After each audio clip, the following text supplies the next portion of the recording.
Mesdames et messieurs, chers amis, je déclare ouverte la 55e Assemblée générale des maires du Nord.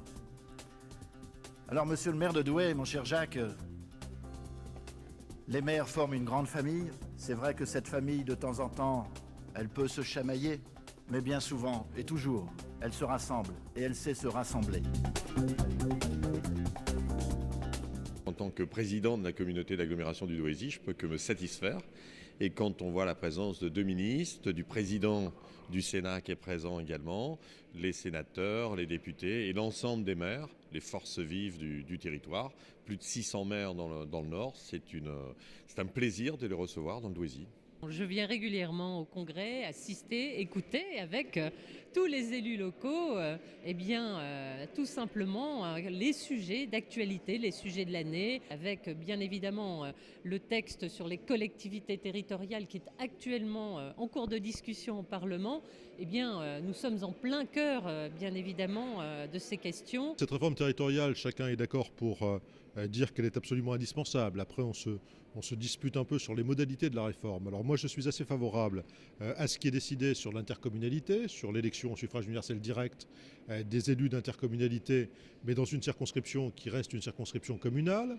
Je suis également assez favorable au rapprochement entre le département et la région. Ce qui me paraissait important, c'est comme son nom l'indique, que le conseiller territorial soit l'élu d'un territoire et que donc il soit enraciné.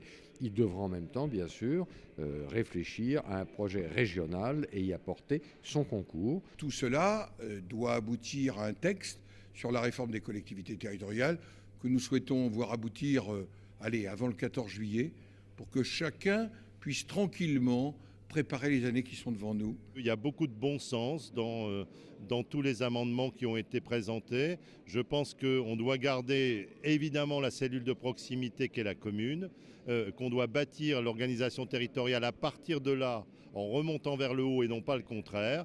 On a pléthore de structures, on a pléthore donc de réunions, de budgets, de discussions, et il est urgent de simplifier toutes ces structures. Les maires sont inquiets, notamment devant l'affaiblissement vraisemblable de la capacité des régions et des départements, en quelque sorte, de les accompagner dans leurs projets. La crainte, en revanche, qui est partagée par tous les élus, quelle que soit leur appartenance politique, porte par contre sur les finances. Nous n'avons pas les éléments. Donc nous sommes compensés sur 2010, nous sommes compensés sur 2011. Nous savons qu'il va y avoir un fonds de compensation national. Mais bon, on a besoin de plus de garanties. Je peux vous dire qu'en tant que président d'agglo, aujourd'hui, j'ai un peu de mal à avoir une visibilité et j'ai quelques projets que je garde sous le coude.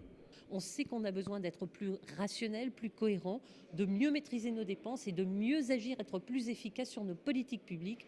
C'est ça le travail aussi de ces congrès, c'est entendre les choses pour mieux les prendre en considération.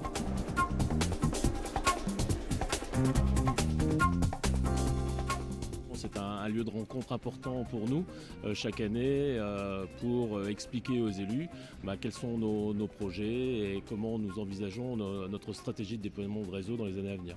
Nous aimons être au plus proche des élus et surtout des élus ruraux qui ne viennent pas toujours à la capitale pour le Salon des maires. Ça nous permet en une seule journée de rencontrer tous les acteurs clés, les personnages décideurs avec lesquels nous sommes amenés à travailler régulièrement.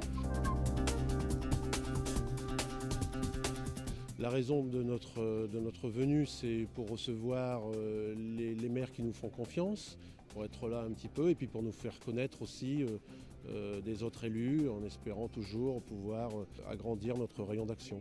Aujourd'hui, moi je viens de Bordeaux, ce sont des efforts pour les entreprises que de participer à ces salons, voir que les élus répondent présents, qu'ils sont intéressés par notre savoir-faire métier, c'est toujours valorisant.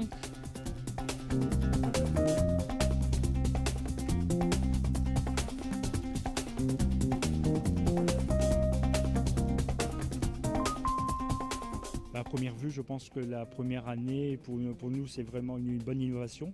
Et il y a de fortes chances qu'on renouvelle cette expérience. Vous reviendrez l'année prochaine ? Bien évidemment.